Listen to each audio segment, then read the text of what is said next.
नमस्कार, मैं हूं दिलीप चौबे। आपका स्वागत है एक नए फ्री मास्टर क्लास में, जिसका टॉपिक है the art of creating comic super hero characters. तो मास्टर क्लास शुरू करने से पहले मैं थोड़ी सी अपनी लाइफ जर्नी भी आपको शेयर करता हूं।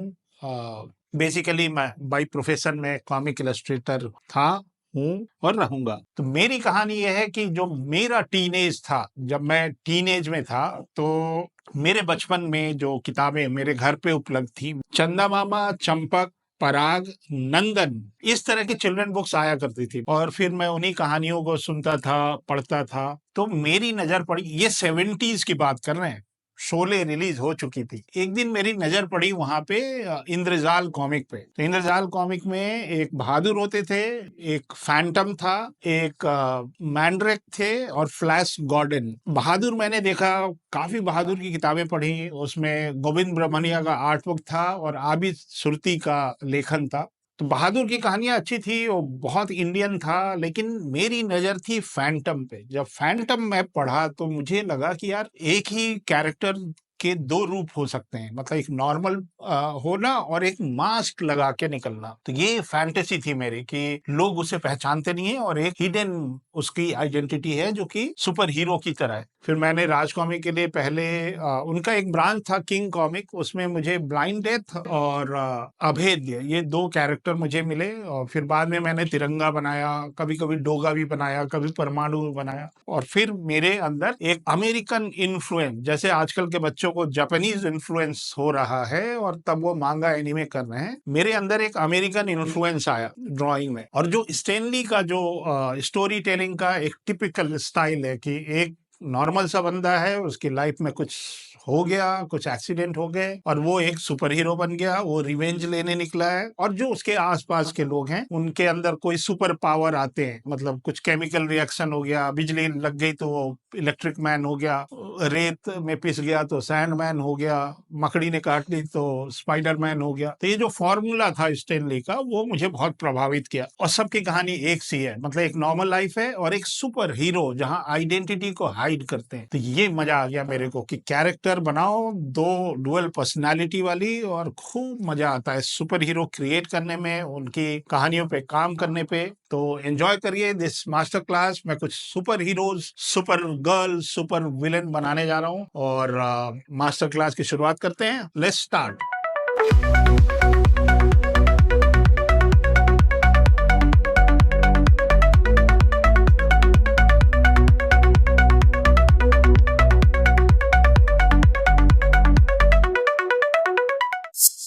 तो पहले कैरेक्टर हैं रुद्राक्ष भैरव।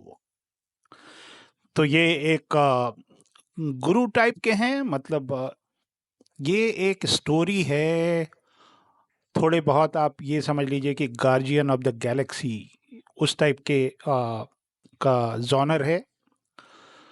तो सबसे पहले मैं पेंसिलिंग करता हूँ, पेंसिलिंग करने के बाद उसकी इंकिंग करता हूँ, इंकिंग करने के बाद उसकी कलरिंग करता हूँ। तो जैसा कि मैंने बताया कि 90s में जब फोटोशॉप में बहुत सारे ऑप्शंस नहीं हुआ करते थे और बहुत सारा टूल्स नहीं हुआ करता था, तो जिस तरह की कलरिंग होती थी वो मैं इसमें करने वाला हूँ।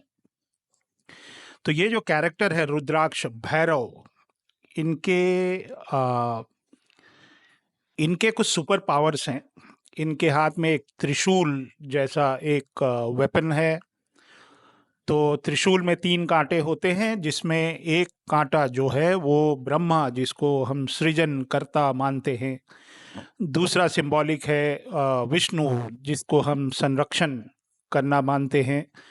और महेश, जो विनाश के लिए हमने उनको सिंबॉलिक मान के रखा है। तो ये पेंसिलिंग करने के बाद मैं उसकी इंकिंग कर रहा हूँ। तो ये इनके पास एक त्रिशूल की शक्ति है।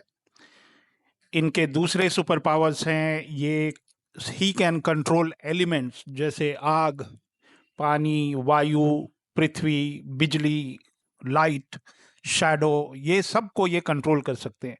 बहुत ज़्यादा पावर है इनका। ये गुरु हैं जो हमारे जगत वीर, जो मेन हीरो हैं, उनके ये गाइड हैं। और ये इनके पास एक पावर है जो कि चैनल्स ऑफ डिस्ट्रक्शन, तो ये नदी के बहाव को रोक सकते हैं। ये मीडिया जो आपका सैटेलाइट है उसको रोक सकते हैं, और किसी भी दुश्मन का जो संचार चैनल है उसको रोक सकते हैं। और इनको एक और सुपर पावर है, ही समन्स कॉस्मिक स्टॉर्म्स। ये जो ब्रह्मांड होता है उसकी जो ऊर्जा होती है, उसकी जो शक्तियाँ होती हैं, उसको जागृत करने का पावर है इनके पास। ये कुछ अनयूजुअल घटनाएं क्रिएट कर सकते हैं, मतलब असाधारण घटनाओं को उत्पन्न करने की शक्ति है। और इनके अंदर नायक की भी शक्ति है और खलनायक की भी शक्ति है। और इनके एक और सुपर पावर है जिसको हम ही कैन ग्रांट विजडम, मतलब ये बुद्धि का वरदान दे सकते हैं। तो पेंसिलिंग हो गई, अब इंकिंग। पहले हम लोग क्या करते थे, मेरी कॉमिक यात्रा 1986 से स्टार्ट हुई है, तो मैं थोड़ा सा नॉस्टैल्जिक वे ऑफ कलरिंग और आर्ट वर्क करने जा रहा हूँ। तो इसको मैंने पहले अच्छे से पेंसिलिंग कर ली, अच्छे से एनाटॉमी वगैरह चेक कर लिए। अब हम इसकी फ्लैट कलरिंग कर रहे हैं। तो फ्लैट कलरिंग में जब 90s में डीसी या मार्वल में जिस तरह की कलरिंग होती थी, अभी तो हमारे पास बहुत सारे ब्रशेज हैं जिसमें हम बहुत सारा टेक्सचर क्रिएट कर सकते हैं। लेकिन मैं एकदम बिल्कुल उसी ज़माने में, मतलब मैंने करीब 150 मैनुअली कॉमिक कलर की थी। मेरे ख्याल से 92 93 में राज कॉमिक में एक हमारे मित्र हैं मनीष गुप्ता, और एक हमारे मित्र थे धीरज वर्मा। तो ये इन लोगों ने सबसे पहले एक भेड़िया की एक कॉमिक थी जिसके ऊपर इन लोगों ने कलरिंग की थी डिजिटली। तो उस दिन के बाद से शायद हमने कभी ट्रेडिशनली कलर नहीं किया कॉमिक। तो ये मैंने पहले एक कलर ब्लॉकिंग कर ली, लाइट को ध्यान में रखते हुए। बहुत सिंपल कलर्स रखे हैं, बहुत गॉडी गॉडी नहीं रखे हैं पहले, क्योंकि हम लोग सिर्फ फ्लैट कलर ही करते थे कॉमिक में। ग्रेडियंट लाना बहुत ही बड़ी चुनौती हुआ करती थी। तो इसमें हमने हार्ड ब्रश से कलर ब्लॉकिंग की थी, और हार्ड राउंड ब्रश से। और अब इसको हम लोग एक छोटा सा सिलेक्शन बना लेते हैं, एक एक पार्ट का एक सिलेक्शन बना लेते हैं, और उसको हम स्मज कर देते हैं। स्मज टूल से नहीं, ये ब्रश से ही करते हैं। और सिंपल पार्ट है, मतलब एक एक पार्ट को ले लिया, उसको सेलेक्ट किया। सेलेक्ट करने के बाद उसमें लिमिटेड कलर्स हैं, और उनको अच्छे से मर्ज कर दिया, और एक ही लाइट सोर्स रखा है साइड से। तो थोड़े से सैचुरेटेड कलर्स हैं। ये 90s style, the classic way of painting comic from 90s। तो ये आपको आप देखिए, इसमें मैं ये देखिए, जैसे इस तरह से हमने सिलेक्शन बनाया। सिलेक्शन करने के बाद अगर आप फिर से एक बार गूगल पे जाइए और कोई भी कॉमिक उठा लीजिए, चाहे वो जिमली का कोई कॉमिक हो, या डीसी के पुराने कॉमिक हो, या अ, मेरे कुछ और भी फेवरेट आर्टिस्ट हैं। विच ब्लेड कॉमिक मुझे बहुत पसंद है। मेरा एक स्टूडेंट है मलसूनी, उसने विच ब्लेड के लिए कुछ काम भी किया था। मार्क सिल्वेस्ट्री उनके आर्टिस्ट थे। तो ये सब छोटी छोटी चीज़ें हम लोगों ने बहुत ऑब्जर्व किए। 90s में कॉमिक अवेलेबल होती थी, हम लोग को मिल जाती थी कहीं ना कहीं से इस तरह की कॉमिक। तो हम लोग ऑब्जर्व करते, उस समय कोई यूट्यूब था नहीं कि हम वहाँ से कहीं से देखें या कहीं से सीखें। विजुअली ऑब्जर्व कर करके हमने अपने आप को अपग्रेड किया। जिस तरह से धीरे धीरे फोटोशॉप अपग्रेड होता गया, हम लोग भी अपग्रेड होते गए। तो जो कंसेप्ट आर्ट के लिए कलरिंग होती है वो थोड़ी डिफरेंट होती है, क्लासिकल वे ऑफ कॉमिक थोड़ी सी डिफरेंट होती है। काफ़ी कुछ सॉफ्ट ब्रश और एक एकदम हार्ड लाइट होती है। तो इस सीरीज में एक तो हो गया कंसेप्ट कैरेक्टर का बहुत ही स्टैंडिंग वाला, और एक मैं आपके लिए एक एक्शन जेस्चर, थोड़े डायनेमिक, मतलब थोड़ा स्टैटिक हो जाता है जब अगर आप स्टैंडिंग पोज कर रहे हैं। तो वही character when he is in action, थोड़ा सा उसमें फोरशॉर्टनिंग डाल दिया, थोड़े से एक्सप्रेशन डाल दिए, और मतलब एक तरह से उसको रीड्रॉ कर रहे हैं कि when he is in action, और थोड़े से एक्सप्रेशन हमने उसमें डाले। तो सेम कैरेक्टर है, उसको हमने साइड में रख लिया। और हम लोग काफ़ी हद तक पहले भी हमारी आदत ये होती थी कि मान लीजिए एक कॉमिक बन रही है तो हम पीछे पलट के देखते नहीं थे कि वो कैरेक्टर कैसा है, वो दिमाग में ही हमारे सेट हो जाता था कि ये। और हम मॉडल शीट नहीं बनाया करते थे, ये हमारी गलती थी। और पहले की तरह नहीं कि आपके पास फ़ोन है और एक फ़ोटो खींच लिया या स्कैन कर लिया। स्कैनर होना ही बहुत बड़ी चीज़ होती थी। तो मेरे ख्याल से 93 में मैंने एक स्कैनर खरीदा था। उसके बाद से हमारे पास स्कैन्ड प्रीवियस पेजेज होते थे। नहीं तो पहले तो कुछ पेजेज बना के हमने पब्लिशर को भेज दिए, उसके बाद मैं भूल ही गया कि वो कैरेक्टर कैसा दिखता था, तो हम लोग कहीं रीड्रॉ कर लेते थे।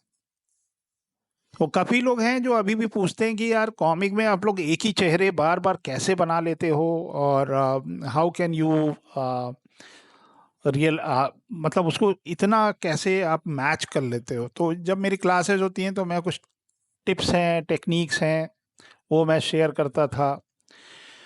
तो पहले तो हम सब कुछ क्रोकिल नेब और ब्रश से करते थे। मैं सोच रहा हूँ एक और मास्टर क्लास बनाता हूँ, how we did all the comics, comic illustration traditionally. तो एक मैं एकदम टिपिकल ट्रेडिशनल आर्ट करता हूँ, जो प्रोसेस हुआ करता था 90s में कॉमिक के पेजेस के, वो भी मैं बना बना के दिखाता हूँ। वो थोड़ा सा आउटडेटेड, आउट फैशन हो गया, आउट ऑफ फैशन।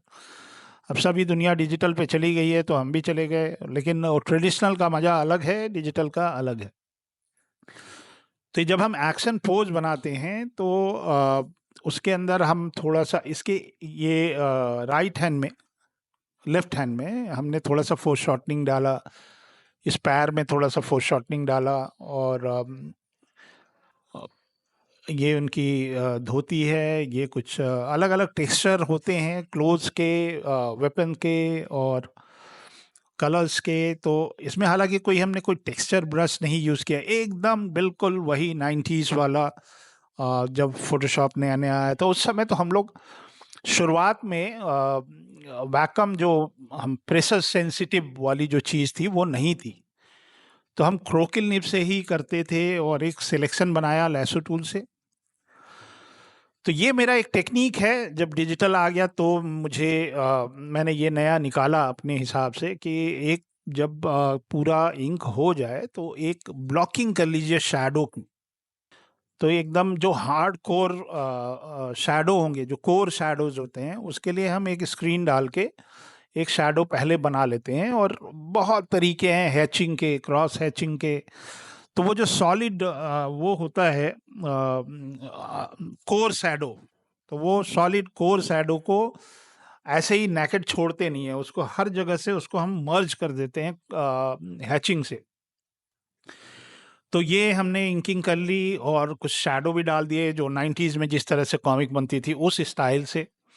और थोड़ा डीसी मार्वल का स्टाइल आप मान सकते हैं। और हमारे देश में हमारा अभी अब तक कोई स्टाइल तो बना नहीं है, बट मैंने जैसे शुरुआत में बताया कि आजकल के बच्चे मांगा से इसलिए इन्फ्लुएंस्ड हैं क्योंकि उनके लिए अवेलेबिलिटी है। हमारे टाइम में मांगा था नहीं, हमें डीसी कॉमिक या मार्वल कॉमिक या डार्क हॉर्स या इमेज कॉमिक या तो इस तरह की कॉमिक हमें, दिल्ली जाते थे तो दरियागंज में एक पटरी पे संडे को एक मार्केट लगता था, वहाँ पे पुरानी किताबें पता नहीं कहाँ से आ जाती थी और वो बहुत ही सस्ते दाम में बहुत सारी किताबें हम लोग को मिल जाती थी।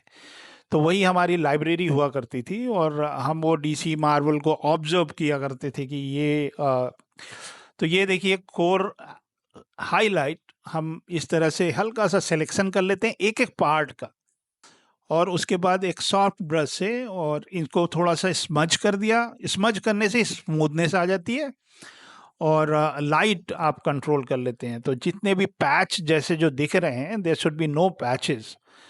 तो उसके लिए हम सॉफ्ट ब्रश ही यूज़ करते थे पहले भी। और अब तो ये बहुत थोड़ा सा आउटडेटेड हो गया है, मतलब अब हमारी कलरिंग थोड़े दूसरे अलग स्टाइल में चलती है। और जैसे एक कोर हाईलाइट डाल दिया तो ये हाईलाइट जो है वो फ्रेम में जो कैरेक्टर है बैकग्राउंड से पॉप आउट हो जाता है। तो आप अगर फिर से देखें कभी माइन्यूटली अगर आप ऑब्जर्व करें तो ये हो गए रुद्राक्ष भैरव, जो कि हमारे गुरु जी हैं इस कॉमिक में। चलिए अब काम शुरू करते हैं मिस्टर जगत वीर के ऊपर। तो जगत वीर जो हैं ये इस कॉमिक के हीरो हैं। तो मैंने सोचा कि इनको हम मास्क वाला सुपर हीरो बनाते हैं। तो प्रॉब्लम ये है कि डीसी मार्वल ने इतने मास्क बना दिए हैं, इतने मास्क बना दिए हैं कि आप कुछ भी बनाएं तो लगता है यहाँ से कॉपी किया, वहाँ से कॉपी किया। तो मैं बहुत ब्रेन स्टॉर्मिंग किया, बहुत तरह के मास्क बनाए और फाइनली कुछ एक आइडिया को पे निकले हम। फिर मुझे लगा कि हाँ ये थोड़ा सा अच्छा, लेकिन फिर भी आप बोलोगे कि ये तो बैटमैन की नकल है। बट ऐसा नहीं है, बहुत मेहनत करने के बाद ये मास्क बना है। तो अब ये मास्क मैन रहेंगे और ये एकदम स्क्रैच से मैंने इनको सोचा। तो अब ये जगतवीर नाम, कुछ जगत मतलब दुनिया के सबसे वीर व्यक्ति हैं। तो इनके जो सुपर पावर है, इनके अंदर कुछ कॉस्मिक एनर्जी है जो ब्रह्मांड या यूनिवर्स की जो पावर होती है, जिससे हर जीवित और व्यक्ति या मृत व्यक्ति का कहीं ना कहीं संबंध रहता है। तो एक जगतवीर का हमने एक लोगो बना दिया, जे लिख दिया उसके अंदर और पेंसिलिंग कर ली मैंने। और ये अब इनके ऊपर हम इंकिंग स्टार्ट कर रहे हैं। और ये इनके पास एक सेलेस्टियल वेपन की पावर है, जो हमारे डिवाइन वेपन होते हैं, जैसे कि ब्रह्मास्त्र या अग्नि अस्त्र, जो डिवाइन वेपन होते हैं। तो वो हमने इनको कुछ दिए हैं पावर्स। और इनके अंदर एक और पावर है, ये टाइम मैनिपुलेशन कर सकते हैं। मतलब ये इनका समय पर कंट्रोल है। इस समय में समय को तेज भी कर सकते हैं, धीमा भी कर सकते हैं, टाइम ट्रैवल भी कर सकते हैं। और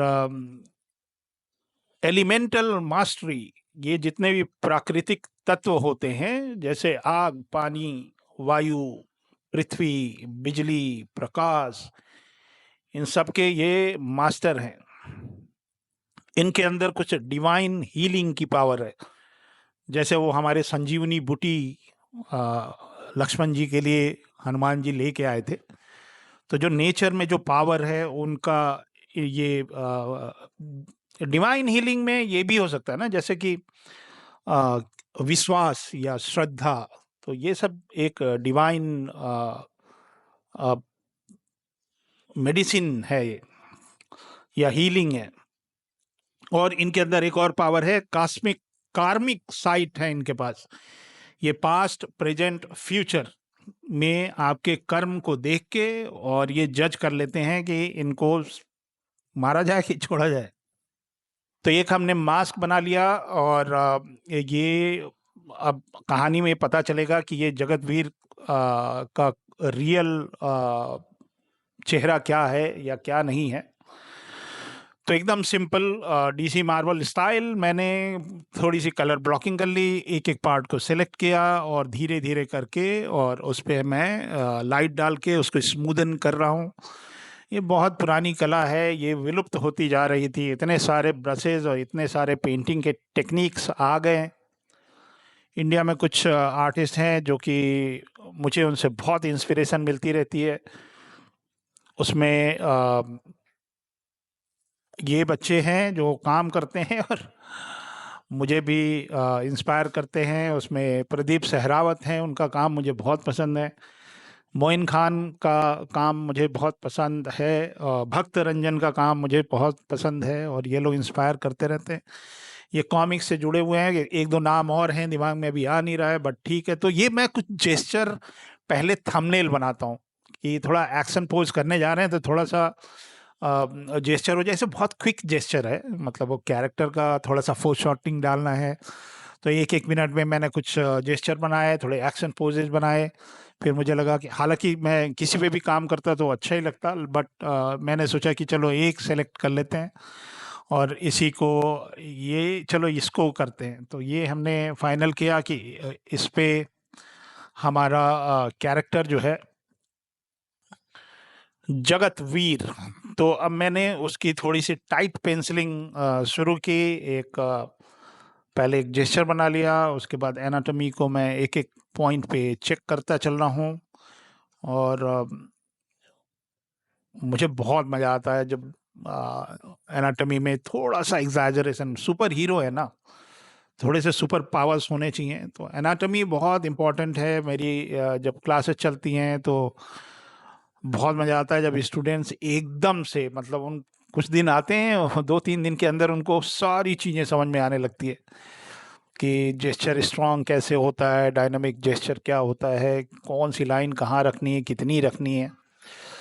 तो ये मैंने क्लीन अप कर लिए, करना स्टार्ट किया। ये मेरे को कोई फ़र्क नहीं पड़ता क्योंकि डिजिटल और traditional for me is almost same. इतना ज़्यादा ट्रेडिशनल इंकिंग किया हूँ तो डिजिटल में मुझे कोई दिक्कत नहीं होती और फटाफट हो जाता है। और प्रेशर सेंसिटिव होना चाहिए, थिक एंड थिन होना चाहिए, तो अलग अलग छोटे छोटे टेक्सचर्स हैं, कोशिश करते हैं उसको निकालने का। टाइम ज़्यादा रहता नहीं है और ये भी नहीं है कि हम ये 1 महीने में बना रहे हैं। अगर कॉमिक इलस्ट्रेशन की फील्ड में आना है तो आपका स्पीड अच्छा होना चाहिए। कॉमिक ये नहीं कि आप 2 साल में 4 साल में एक कॉमिक बना रहे हैं। कॉमिक मतलब 30 पेज है तो 30 डेज मैक्सिमम, और इंक्लूडिंग कलरिंग एंड ऑल। तो आपको छोटी सी टीम रख लीजिए, कुछ एक्सपर्ट हों जो कलरिंग पे लगे हों। तो ये हमारी इंकिंग हो गई। अब मैं कोर शैडो पहले डाल लेता हूँ, मैं इंकिंग के बाद ये करता हूँ। साथ में बहुत सारे आर्टिस्ट हैं, धीरज वर्मा थे, तो वो कोर शैडो के लिए वो वहाँ पे क्रॉस लगा देते थे। तो एक दिन मैंने उनसे ऐसे पूछा कि ये क्रॉस क्यों लगाया है, तो उन्होंने बताया कि इसके अंदर ब्लैक भरा जाएगा। हम बोले अच्छा ठीक है। तो हम ब्रश से छोटे वाले डिटेल्स पतले ब्रश से या क्रोकिल से कर लेते थे। तो ये मैंने फ्लैट कलर कर लिए और अब थोड़ा सा मैं कलर ब्लॉकिंग पहले कर दे रहा हूँ। हाइलाइट्स मैंने पहले से कर लिए क्योंकि दोनों की लाइट सोर्स मैंने एक ही रखी है। थोड़ा सेफर साइड में चलते हैं, कोई बहुत ज़्यादा ड्रामा करने की ज़रूरत नहीं है कि नीचे से लाइट आ रही है, पीछे से लाइट आ रही है। ये जस्ट मॉडल सीट है, कैरेक्टर डिज़ाइन हो रहा है स्क्रिप्ट के हिसाब से, किस तरह से कैरेक्टर होने चाहिए, लुक एंड फील कैसा है। मतलब इसको हम एकदम क्लासिकल सुपर हीरो कॉमिक बनाना चाहते हैं। सुपर हीरो ही रहेगा, मतलब एकदम जो क्लासिकल होता है। तो अभी हमारे पिटारे में बहुत सारे सुपर हीरो हैं, धीरे धीरे आएंगे, आप देखोगे बड़ा मज़ा आने वाला है। मैं तो एक्साइटेड रहता हूँ तो कहानी है अब बहुत हमारा भी लाइफ जर्नी रहा है, बहुत कॉमिक पढ़ी है मैंने। मैं अमेरिका में जितने भी कॉमिक बुक स्टोर्स पे जाता था, मैं थोड़ा सा क्रेजी हो जाता था, इतना कुछ था वहाँ पे। अब यूएस में भी थोड़े से कम हो गए हैं comic book stores, but still the glamour of comic is still there. तो ये हमने कैरेक्टर में ज़्यादा कलर्स हमने रखे नहीं हैं, मतलब थोड़ा सा मोनोक्रोमेटिक ही है। तो ये हो गया कोर शैडो जैसे मैंने डाला था। एक हाईलाइट डाल देते हैं, ये एक प्रथा है समझ लीजिए। तो ये हो गया मिस्टर जगतवीर और इनके पास 2 गन हैं। तो अगले कैरेक्टर हैं धूम केतु। तो ये मैंने इनकी पेंसिलिंग स्टार्ट की। देखिए कितना सिंपल मैं एनाटॉमी लेके चलता हूँ, और उसके बाद मेरा एग्जैजरेशन देखिए, थोड़ा रियलिस्टिक प्रोपोर्शन से ये थोड़ा सा एग्जैजरेटेड है। इनको मैं काफ़ी हेल्दी, काफ़ी लंबा, मतलब 8 फुट के हैं ये लंबाई में, और नाम ही आप समझ लीजिए धूमकेतु। और इनके जो पावर्स हैं, ये तो पहले तो इनको हम कॉस्मिक एवेंजर्स बोलते हैं, कॉस्मिक एवेंजर। तो ये ब्रह्मांड के रक्षक हैं। ये ब्रह्मांड लेवल पे न्याय करते हैं। ब्रह्मांड मतलब पूरे यूनिवर्सिटी, सॉरी पूरे यूनिवर्स में अगर कहीं भी अन्याय हो रहा है या बुराई के खिलाफ कोई प्रतिशोध लेना है, या मतलब यूनिवर्स में लॉ एंड ऑर्डर यही मेंटेन रखते हैं और संतुलन बनाने के लिए लड़ाई करते हैं। और इनके एक और पावर हैं, ये जो हैं ये सेलेस्टियल फ्लेम्स, जैसे हमारे अग्निदेव है ना, उन्हीं की तरह का इनके पास पावर है। और ये ही protect earth from chaos and restoring balance. पृथ्वी पर पॉजिटिव वाइब लाना इनका काम है और संतुलन बना के रखते हैं। तो पेंसिलिंग हो गई हमारी, अब इंकिंग कर रहे हैं। इंकिंग में भी बहुत सारे स्टाइल है मेरे।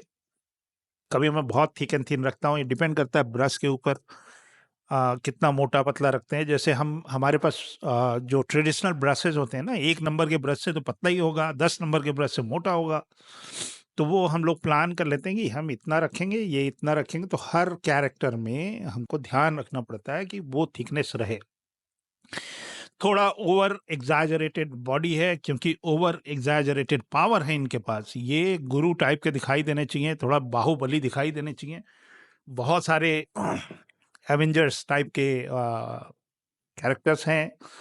मैंने अभी ये सोचा कि ना बहुत कोर शैडो देना, इस उससे ना कैरेक्टर बहुत हैवी हो रहा था, तो मैंने हैचिंग कर दी अंदर। जो शैडो वाले पार्ट हैं वो थोड़ा सा वाइट सा भी दिख रहा है, बहुत सारा क्रॉस हैचिंग नहीं किया है।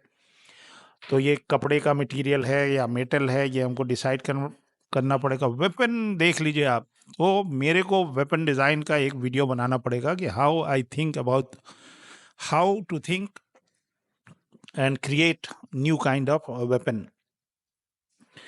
तो ये जब पूरे ब्रह्मांड के रक्षक हैं तो इनका वेपन थोड़ा सा अच्छे से दिखना चाहिए। तो ये हमने थोड़ा सा ग्रीनिश बॉडी रखा है इनका। और देखिए, मैंने ये कैरेक्टर एकदम स्क्रैच से विजुलाइज किया। इसके थंबनेल्स मैंने अभी इसमें दिखाए नहीं है, कभी हम थंबनेल कैसे सोचता हूँ मैं उसका वीडियो बनाऊंगा। तो जो एंड रिजल्ट है, क्योंकि मैं शुरू में ही बता दिया था आपको कि how Marvel comic influenced me when I was starting my career. और मैं कुछ भी बनाता हूँ तो ऐसा कुछ लगता है कि ये मार्वल टाइप का कैरेक्टर। तो ऐसा नहीं है कि मैं मार्वल कॉमिक का वो कैरेक्टर सामने रख के बना रहा हूँ, ये हमारे जीन्स में घुस गया है।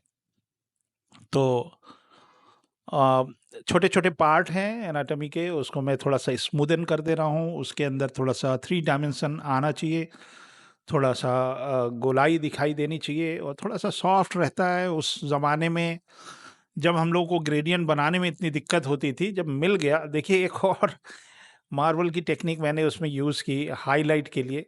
तो ये हमारा वेपन है, और ऊपर आई गेट इंस्पायर्ड फ्रॉम हथौड़ा, और ये इनकी आँख थोड़ी सी ग्लो कर रही है। और ये जो लोअर पार्ट है, इसके अंदर कुछ वेपन, इनका वॉर स्टाइल अलग है। मैंने कुछ कुछ सोच रखा है। तो ये हमारा एक वेपन हो गया। ऊपर से ब्लू लाइट दिख रही है, यहाँ पे कुछ ग्लोइंग इफेक्ट है। तो अब मैं इनका एक्शन पोज बना रहा हूँ। इसके अंदर हल्का सा फोरशॉर्टनिंग डालूंगा। और बहुत ज़्यादा मेरा मन तो था, लेकिन फिर मैंने सोचा नहीं, छोड़ो, बहुत ज़्यादा फोरशॉर्टनिंग डालने से कभी कभी अनयूजुअल सा दिखता है।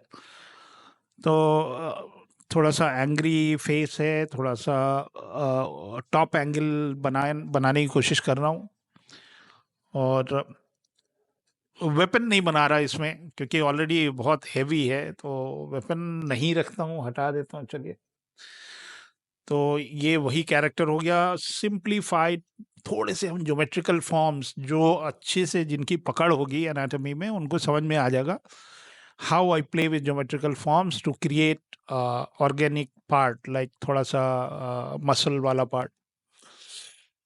तो एक बार जब कैरेक्टर डिसाइड हो जाता है, उसके प्रॉप्स, उसका कलर स्कीम, उसके कपड़े लत्ते, सारी चीज़ें, तब चीज़ें आसान हो जाती हैं। और अब मेरी पेंसिलिंग हो गई, और अब मैं इसकी इंकिंग करने जा रहा हूँ। तो आप देखिए, ये मतलब थोड़ी चीटिंग तो कर ही सकते हैं ना। तो I did half way the face and then I copy paste other side. ये सब ट्रेडिशनली जब हम करते थे ये संभव नहीं था। तो ये उनके हाथ हो गए, और इसके अंदर हम हल्की सी हैचिंग कर रहे हैं, बहुत हैवी हैचिंग नहीं कर रहे हैं इस प्रोजेक्ट में, क्योंकि कलरिंग एक इम्पॉर्टेंट रोल रखता है। पहले क्या होता था कि जब हम पेंसिलिंग करते थे, उसके बाद जब इंकिंग करते थे, तो आर्ट वर्क इंकिंग में कंप्लीट दिखाई देना चाहिए, और कलरिंग का कोई स्कोप हम छोड़ते नहीं थे, क्योंकि colouring was just a flat colour. फिर चीज़ें बदलने लगी। जो आर्टिस्ट थे जिनके काम में अभी भी आपको इम्प्रूवमेंट दिखाई नहीं देगा, वो अभी भी उसी चीज़ पे पड़े हुए हैं। They put so much black into that, मतलब दे उनको मूव ऑन करना चाहिए, क्योंकि कलरिंग से आर्टवर्क बहुत ऊपर चला जाता है। अब आपकी पेंसिलिंग थोड़ी हल्की रखिए और स्कोप दीजिए कलरिंग के लिए। तो आप इसमें देखेंगे ये कोर शैडो है जो कि मेरा टेक्निक है।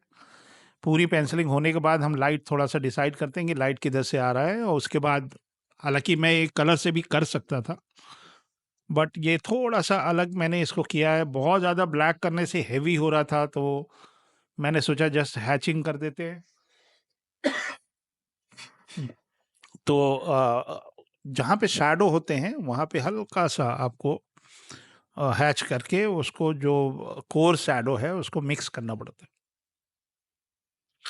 तो ये वाला थोड़ा-सा मेटालिक है। तो बस इसके बाद अच्छे से इंकिंग कर लेता हूँ, और इस पे भी लाइट का ध्यान रखना पड़ता है कि हाँ, किधर से आ रहा है, और हल्की सी हैचिंग कर दिया। दूसरे जो ब्रशेज़ होते हैं, पहले इतने सारे ब्रशेज़ नहीं थे, फ़ोटोशॉप नया-नया शुरू हुआ था। डिजिटल कलरिंग के लिए हमारे पास सिर्फ़ एक माउस होता था, मैजिक बैंड था, और लासो टूल था, और ब्रश भी था, लेकिन हमको काम करना होता था माउस से। आपको एक और कहानी बताते हैं। 1986-87 से जब मैं कॉमिक बना रहा था, तो हम लोग फ़ोटोकॉपी निकाल के और मैनुअली पेंट किया करते थे, वाटर कलर से नहीं। जो स्केच पेन होते हैं ना, वो एक कंपनी थी लक्सर, तो उसको रिफ़िल करने के लिए एक छोटी-छोटी इंक बॉटल आती थी, तो उसको हम लोग डाइल्यूट करके कलर पैलेट में उससे हम लोग कलर करते थे। और एक पेपर स्ट्रिप भी आती थी, तो पेपर स्ट्रिप से फ्लैश टिंट निकाल लिया, फिर सारा पेज पे जितने फ्लैश टिंट है वो लगा लिया, मेन कैरेक्टर भी मैनुअली किए। तो मैं कभी-कभी मेरी श्रीमती जी दीपिका, वो कैलीग्राफी भी करती थी और कलरिंग भी करती थी। और कवर पेज भी मैंने काफ़ी तिरंगा की मैनुअली कवर पेज की है, काफ़ी। और कुछ मैंने वो ट्रेडिंग कार्ड टाइप के आते थे, तो वो वाटर कलर से करते थे। नागराज के कुछ ट्रेडिंग कार्ड थे। तो एक वो ज़माना था, और एक ये ज़माना है जब हम डिजिटली कर रहे हैं। तो लेकिन ये स्टाइल वही है जो 90s में हमने सीखा था कि एक सिलेक्शन कर लो, और उसके बाद हाईलाइट डाल दो। वो आज भी उतना ही कारगर है। मैं सिंगापुर में पढ़ा रहा था, तो एक दिन मैंने उनको बताया कि इस तरह से कॉमिक की कलरिंग होती थी, और then they went through all the Google images and all. तो उन्होंने बताया कि और ये तो वो तरीका है। तो अब ये एक तरह से विलुप्त होती जा रही है। बहुत रेयरली कुछ लोग हैं जो कॉमिक की कलरिंग करते हैं इस तरह से। तो ये पूरा कलर करने के बाद एक हमने एक कोर हाईलाइट डाल दी कि पॉप आउट हो जाए हमारा आर्ट वर्क। तो इस तरह से हमने धूमकेतु, धूमकेतु एक स्टार का भी नाम है। तो ये हमारे खतरनाक टाइप, मतलब थानोस टाइप के कैरेक्टर हैं। तो ये जॉनर भी वही है, हमारे देश में भी अभी तक इस लेवल पे या इस तरह की कॉमिक अभी मेरे ख्याल से कोई बनी नहीं कि हम पूरे ब्रह्मांड के बारे में कुछ बात कर रहे हैं। थोड़े मिथिकल होते हैं, हम लोग जोड़ देते हैं माइथोलॉजी से कहीं से। तो ये हो गए हमारे धूमकेतु।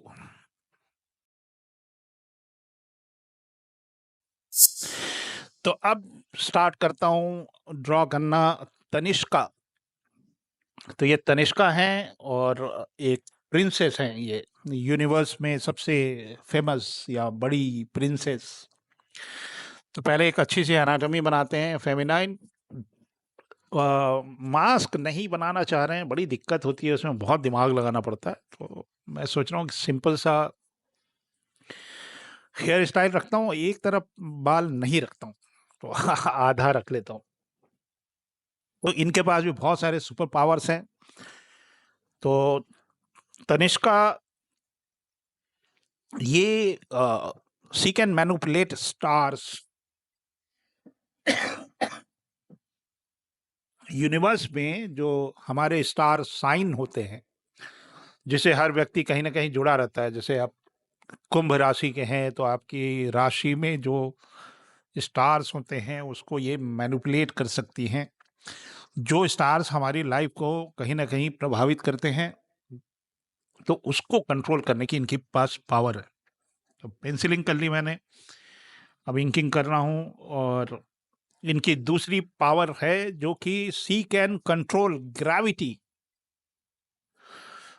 ग्रेविटी को कंट्रोल कर, किसी कैरेक्टर को आप जानते हैं जो ग्रेविटी एंटी ग्रेविटी है, वो है सुपरमैन। तो आप समझ गए ना, ये उड़ सकती हैं और ग्रेविटी को कंट्रोल कर सकती हैं। And she can heal nature. जो हमारे जलवायु परिवर्तन होते हैं, शी कैन रीफिक्स और रिवर्स दैट। तो इतनी बड़ी पावर है इनके पास। And she shields earth. पृथ्वी पे अगर कोई बाहरी आक्रमण हो रहा है तो ये उसके लिए शील्ड का काम करती हैं। एक और विचित्र सी पावर है इनके अंदर, सी कैन बेंड लाइट। ये रोशनी को मोड़ सकती हैं। And she summons celestial guardians. मतलब अगर ये ध्यान और तपस्या से ये देवताओं का आह्वान कर सकती हैं, मतलब सी कैन ब्रिंग गॉड। तो ये इनके पावर्स हैं। अब ये मत कहिएगा कि मैं गार्जियन ऑफ द गैलेक्सी से प्रभावित हूँ, भैया यही किया जिंदगी भर। सुपर हीरो और सुपर हीरो की रचना और उनकी कॉमिक। तो तनिष्का को मैंने उसी फॉर्मेट में रख दिया। ये विनमिक्स का प्रोजेक्ट है। बहुत लिमिटेड कलर्स मैंने रखे हैं। बीच बीच में मैं कुछ आइडियाज आते हैं तो चेंज करता रहता हूँ।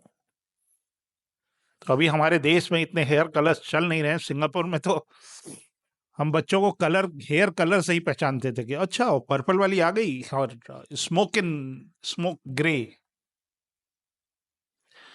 तो इनके कुछ ऑरेंज हेयर्स हैं और मैंने शुरू में ही डिसाइड किया था कि इनको आधा हम इनके बाल हटा देंगे।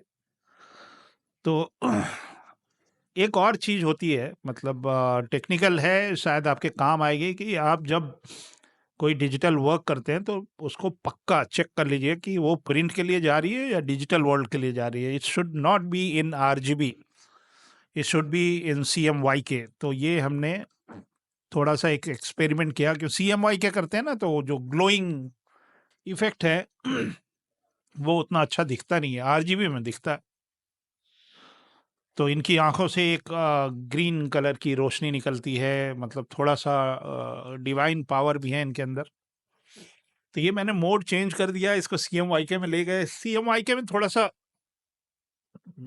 मतलब प्रिंट के लिए है ना, तो कॉमिक तो हमारी प्रिंट हुई होनी है, तो आपको वो ग्लोइंग वाले इफेक्ट थोड़े से कम दिखाई देंगे। तो कलर ब्लॉकिंग कर लेते हैं पहले जल्दी जल्दी से, और उसके बाद सॉफ्ट ब्रश ही है। मतलब बहुत सारे ब्रशेज हैं मेरे पास, मतलब कम से कम 500 ब्रशेज तो हैं ही हैं। बट एकदम वही by default traditional brushes, traditional style of colouring, छोटा छोटा सिलेक्शन बनाया। और जो टिपिकल मार्बल स्टाइल, बहुत रेयरली मुझे ऐसा मौका मिलता है कि और टाइम भी कम मिलता है। मतलब हमारे कैरेक्टर थोड़े से डिटेल्ड होते हैं। भूतनाशक मंत्रा लोगों को बहुत पसंद आई और उन्होंने इस बात को, लोगों ने कहा कि डिटेल अगर देखना है तो उस कॉमिक में देखें। तो कॉमिक तो मेहनत से बननी चाहिए, वैसे ही तीनों पार्ट में मेहनत होनी चाहिए, पेंसिलिंग, इंकिंग और कलरिंग में।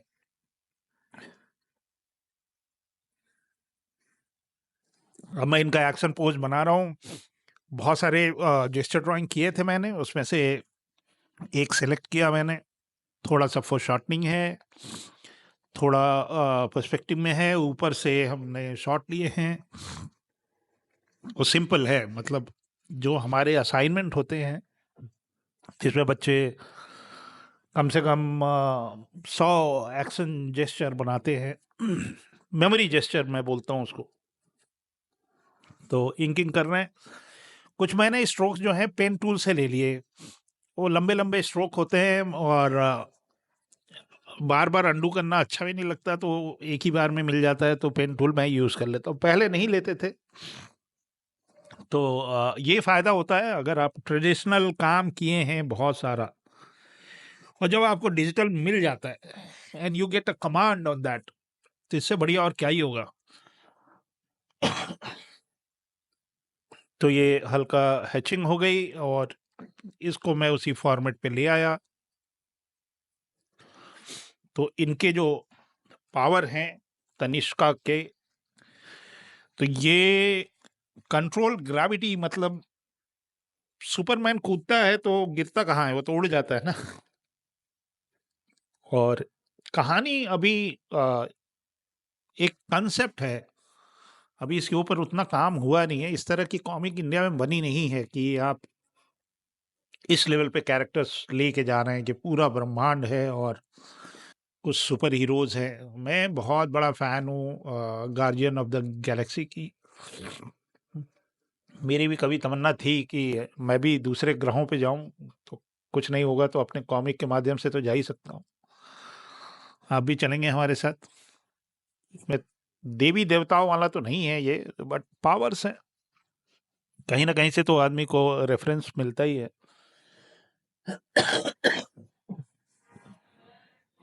तो बहुत छोटे छोटे पार्ट में हम सेलेक्ट करते हैं और कोशिश करते हैं उसको एम्बॉस करने का या एक गोलाई लाने का। आप फिर से एक बार जाइए और देखिए जिमली के आर्ट वर्क या बैटमैन के पुराने जो 90s के कॉमिक हैं, तो आपको ये वाला कलरिंग स्टाइल आपको दिखाई देगा।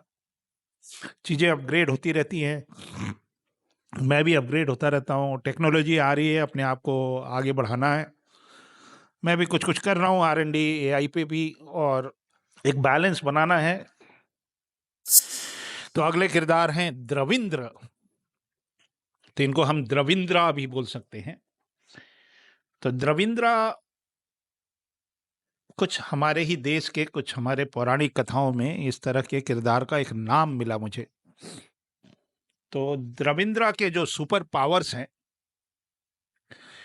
ये जो हैं ये स्टार लाइट को अपने कब्जे में रखते हैं।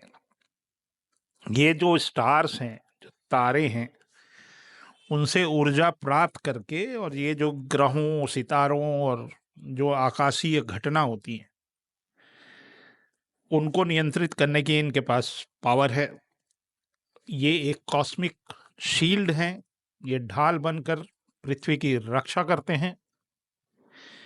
इनके पास यूनिवर्सल विंड की पावर है। ये पंच तत्वों में सबसे इम्पोर्टेंट जो है वो है वायु, मतलब हवा।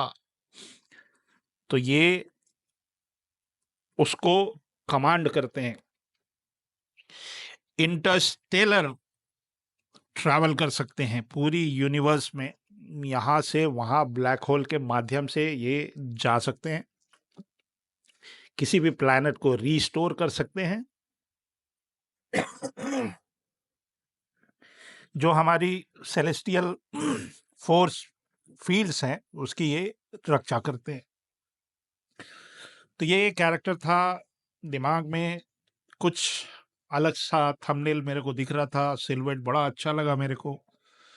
तो मैंने एक बहुत ज़्यादा चेंज नहीं किया, जो सिलवेट था, जो थंबनेल आइडिया था, उसी पे हमने वो मास्क बनाया इनका, और इस पे मैं अपना रेंडरिंग शुरू कर दिया। अब ये हमारी इंकिंग हो गई कंप्लीट, और ये कलर डिसाइड करने में मुझे बहुत मज़ा आता है। कलर स्कीम, एक नया सुपर हीरो। तो ये सारे जितने भी किरदार आप देख रहे हैं, पांचों किरदार ये एक ही कॉमिक के कैरेक्टर हैं। और द्रवेंद्र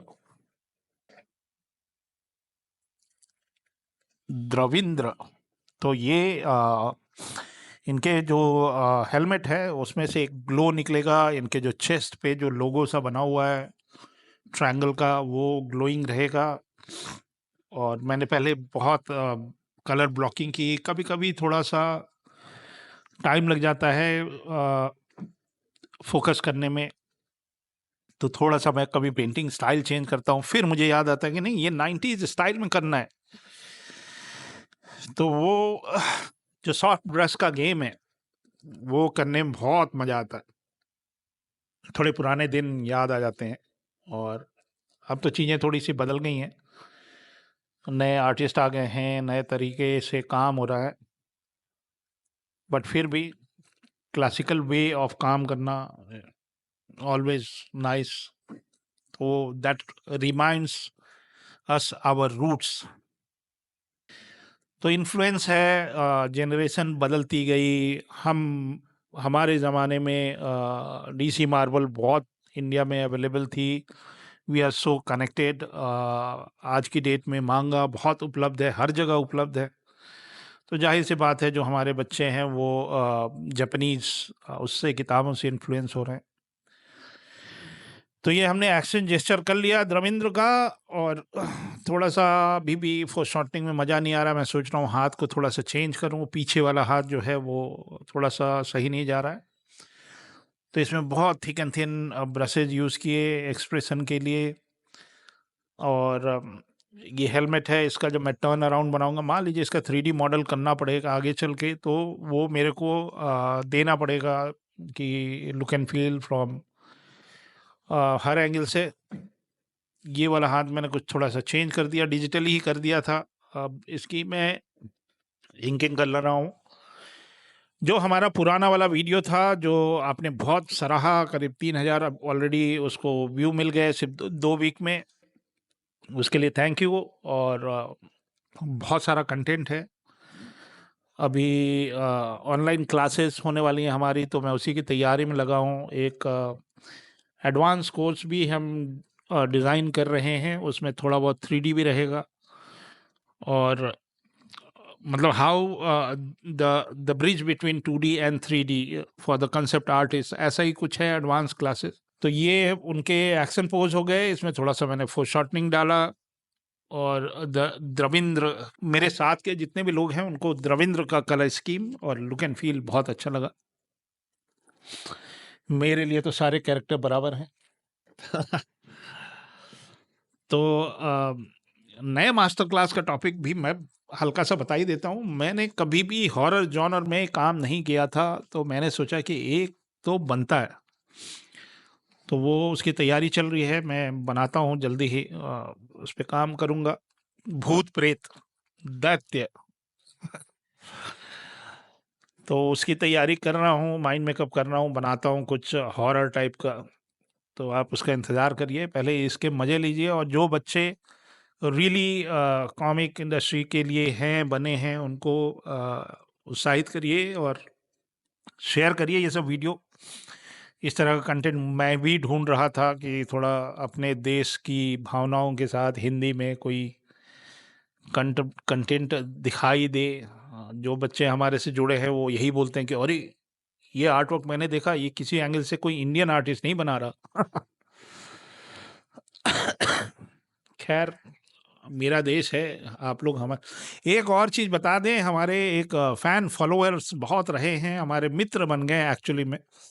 तो दो एज ग्रुप है, एक जो युवा पीढ़ी है जिनको हम 18 से 24 का एज ग्रुप मानते हैं, और एक हमारे टाइम के लोग हैं। तो हमारे वीडियोस में जो पुराने लोग हैं, जो हमारे राज कॉमिक से जुड़े हैं, वो लोग बहुत उनका मेरे को बहुत सपोर्ट मिलता है मेंटली।